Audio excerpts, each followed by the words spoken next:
En aquel tiempo dijo Jesús a los judíos: Yo soy el pan vivo que ha bajado del cielo. El que coma de este pan vivirá para siempre.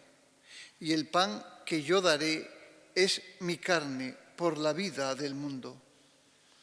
Disputaban los judíos entre sí: ¿Cómo puede éste darnos a comer su carne? Entonces Jesús les dijo: en verdad os digo, si no coméis la carne del Hijo del Hombre y no bebéis su sangre, no tenéis vida en vosotros. El que come mi carne y bebe mi sangre tiene vida eterna, y yo lo resucitaré en el último día. Mi carne es verdadera comida y mi sangre es verdadera bebida. El que come mi carne y bebe mi sangre habita en mí y yo en él. Como el Padre que vive me ha enviado y yo vivo por el Padre, así, del mismo modo, el que me come vivirá por mí. Este es el pan que ha bajado del cielo, no como el de vuestros padres, que lo comieron y murieron. El que come de este pan vivirá para siempre. Palabra del Señor.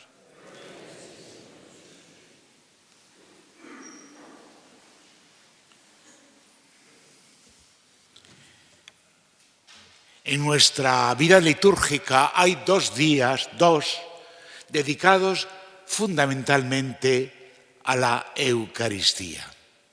Uno es el día de Jueves Santo. Ese día celebramos la institución de la Eucaristía, cuando Jesucristo buscó una manera de quedarse para siempre con nosotros, porque naturalmente la vida humana, el organismo, tiene un tiempo y el suyo también. Buscó una nueva forma de presencia, instituyó la presencia de Jesucristo en el pan de vida. Esto es mi cuerpo, esta es mi sangre, le dijo a los discípulos en aquella última cena. Y hay otro día, el día del Corpus Christi. Este día celebramos la presencia real de Jesucristo en la Eucaristía. La presencia real, que está realmente presente. Y es una fiesta, como os dije al comienzo, que nació del pueblo. En el siglo XIII, en el año 1246, pues hubo una gran revolución porque había muchos que dudaban de la presencia real. Y una religiosa, agustina precisamente, fue la que tuvo una experiencia muy profunda y pidió al obispo que era necesario instituir un día para celebrar y recordar y hacer memoria de que Jesucristo estaba realmente presente en la Eucaristía, porque la práctica dominical de la asistencia a misa había decaído. Segundo, porque había muchas dudas. ¿Cómo puede estar Jesús en la Eucaristía? Y había incluso personajes de la Iglesia importantes que decían que de presencia real nada, que sería solamente una presencia simbólica. Y al mismo tiempo el lenguaje popular pues estaba lleno de palabras, iba a decir, poco respetuosas con la Eucaristía, como hoy también, ¿no? Y esto hizo naturalmente que se instituyera un día para celebrar la presencia real y se llamó el Día del Corpus Christi, hace ahora 800 años. Bien, pues es lo que celebramos precisamente hoy. Luego vino la reforma de Lutero, que también puso en duda la presencia real de Jesucristo en la Eucaristía y no asumió lo que había dicho el Concilio de Trento. Y es cuando nacen las custodias, Las custodias, la gran custodia de Toledo, de Córdoba, de Sevilla, que son de un orfebre famosísimo del siglo XVI, Arfe, que fueron, iba a decir, padre, hijo y nieto, grandes orfebres. Uno hizo la de Toledo, la de Córdoba. Bien, digo esto porque nosotros también tenemos una custodia que es una joya, que es una belleza, que expresa la valoración que hace el pueblo sencillo de Jesucristo. Es como el trono de Jesucristo. Como le lleva en el corazón, lo expresa precisamente en esa joya que es la custodia. Y la nuestra, conviene que lo sepáis, naturalmente es después de la guerra. La anterior a la guerra civil, como todo lo de la Iglesia, se destruyó. Y en el año 1950, pues el pueblo gijonés donó plata, anillos, joyas de plata, de oro, de piedras preciosas. Y un orfebre de Sevilla, Fernando Marmolejo, que es famoso porque es el que hace las coronas, tengo que decirlo todo para que sepáis, de la Virgen de la Macarena y del Jesús del Gran Poder, y que es el que atiende la platería de la Catedral de Sevilla, pues ese orfebre, el abuelo, ahora está un nieto, el abuelo fue el que hizo esa custodia que está precisamente en el pórtico, en el Cabildo, y que mañana saldrá en procesión. Y se estrenó el 8 de junio de 1950. Y he visto los periódicos de ese día y hablan de esa historia. Dice que vino en barco hasta Avilés, incluso da las donaciones que hubo, quienes dieron, hay una lista enorme de donaciones. Dice cómo se celebró aquel día la fiesta del Corpus, que fue una fiesta extraordinaria, donde asistieron todas las autoridades y donde el pueblo se volcó en las calles de Gijón. Porque esa custodia, de alguna manera, es el testimonio de la valoración del pueblo gijonés de la presencia real de Jesucristo en la Eucaristía. O sea que nuestros antepasados veneraron a Jesucristo en la Eucaristía y realmente lo dejaron de alguna manera testimoniado, cifrado en esa custodia, que es una maravilla, es una joya que a lo mejor no apreciamos. Lo digo aquí para que sepáis que en Gijón hay una custodia también muy importante. Y por último, la presencia real de Jesucristo en la Eucaristía, sobre todo la veneró una institución señera, la adoración nocturna. La adoración nocturna nació en París en el año 1848 y la creó un seglar. O sea, hay grandes movimientos en la Iglesia que los iniciaron seglares, ni sacerdotes ni obispos. Y a España vino 30 años más tarde un gallego, Luis Trelles, en Mondoñedo, fue el que fundó la adoración nocturna en España. Y en Gijón, en el año 1902, Guillermo Hulton, que está enterrado en la cripta de esta historia, fue el que inició la adoración nocturna en Gijón, que ha tenido realmente una vida espléndida, pero que hoy, tristemente, pues como pasan muchas cosas en la Iglesia, que esto nos debiera hacer reflexionar.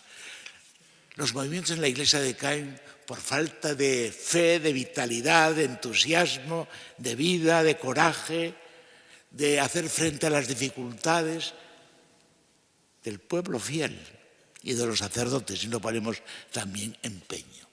Bien, y mirad qué iba a decir, qué cosa tan curiosa. Las vigilias de los jóvenes, sobre todo las vigilias del Papa, los nuevos movimientos juveniles que están surgiendo, precisamente están revalorizando la adoración de Jesucristo en la Eucaristía. Dentro de poco, a las 8:30, esperan que más de 500.000 de jóvenes se reúnan con el Papa en la Plaza de Lima, en Madrid. Es uno de los grandes acontecimientos de esta visita.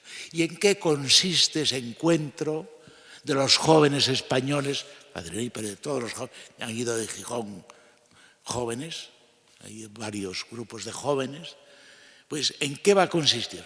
Primero, en un festival donde va a cantar Hakuna, Siloé y otros cantantes que yo conozco, pero son cantantes que entusiasman a la juventud de hoy. Pero acaba el encuentro con una hora de adoración de la Eucaristía. Mirad, sin Eucaristía no hay iglesia. Así de claro, ¿eh? Sin Eucaristía no hay. ¿Quién mantiene esta iglesia? Los curas, los obispos. Jesucristo vivo, presente. Con que quede un grupo pequeño que siga celebrando la Eucaristía. ¿Qué dijo Jesús? Haced esto en memoria mía.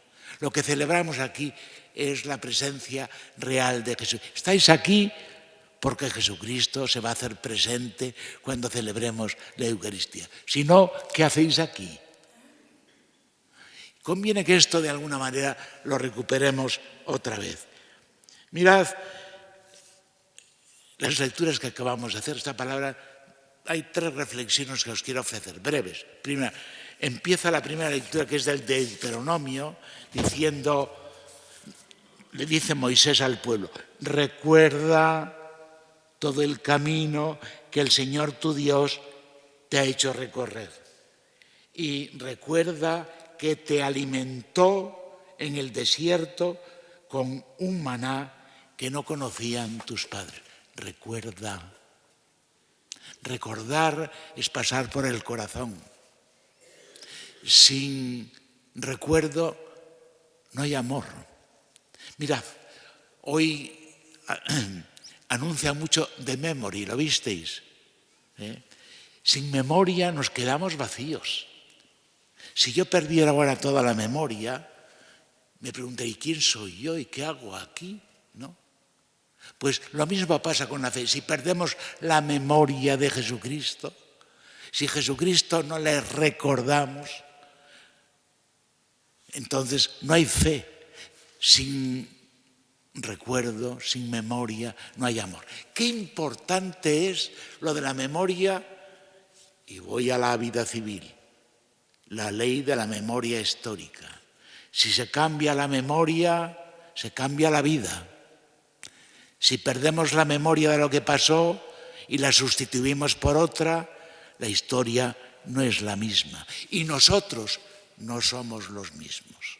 Qué importante es recordar. Tenemos que recordar a nuestros mayores que nos dieron la fe. Por eso en el Antiguo Testamento, sobre todo, se repite muchas veces que hay que recordar la historia del pueblo. Mi padre fue un arameo que estuvo esclavo en Egipto. Los judíos recordaban la historia de la esclavitud de Egipto. Y esa memoria es la que mantiene la identidad de.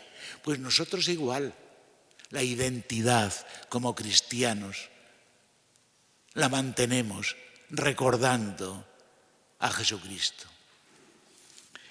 Segunda reflexión, la que nos muestra y nos expone San Pablo en la carta a los Corintios. El cáliz de bendición que bendecimos no es comunión con la sangre de Cristo, y el pan que partimos no es comunión con el cuerpo de Cristo. La forma sublime de unirnos a Jesucristo y no perder su memoria es la Eucaristía. Comunionar es sintonizar nuestras vidas, es injertar la vida de Jesucristo en la nuestra. Y injertando la vida de Jesucristo en la nuestra, podremos de alguna manera hacer algo, vivir, sentir, pensar, actuar como Él. Él fue el que pasó por este mundo haciendo el bien. Si Él está en nuestro corazón, si le recordamos, si comunionamos con Él, pues somos parte con Él y Él es parte con nosotros. Y hay una segunda reflexión en esta carta de Pablo a los Corintios, porque el pan es uno, siendo muchos, formamos un solo cuerpo. La fraternidad solamente es posible formando un solo cuerpo, comiendo de un mismo pan, teniendo precisamente un mismo corazón.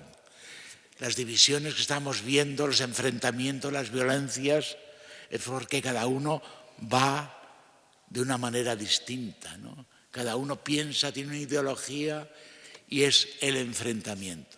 Y sin embargo, anhelamos la unidad, porque es la única forma de poder convivir y gustar la vida y ayudarnos, y ser fraternos y ser hermanos. Pues esta es también una virtualidad de nuestra fe, porque comemos del mismo pan. Si dejamos a Jesucristo actuar, nos llenará el corazón de amor para gustarlo y para compartirlo. Y por eso el Evangelio de hoy es el famoso Evangelio del pan de vida en la sinagoga de Cafarnaúm. Yo soy el pan vivo que ha bajado del cielo. El que coma de este pan vivirá. El verbo, vivirá siempre. La Eucaristía nos da vida y nos da una vida con mayúscula, una vida tan plena que es la vida que podemos compartir. Por eso hoy también es el día de la caridad fraterna, es el día de Cáritas. Porque, ¿qué pasó con Jesucristo? Pues que pasó por el mundo haciendo el bien, curando a los enfermos, dando de comer a los hambrientos, fraternizando, comunionando y naturalmente volcando su corazón con aquellos más necesitados. Pues esto es lo que celebramos el día del Corpus. ¿Os parece poco? Es muy importante.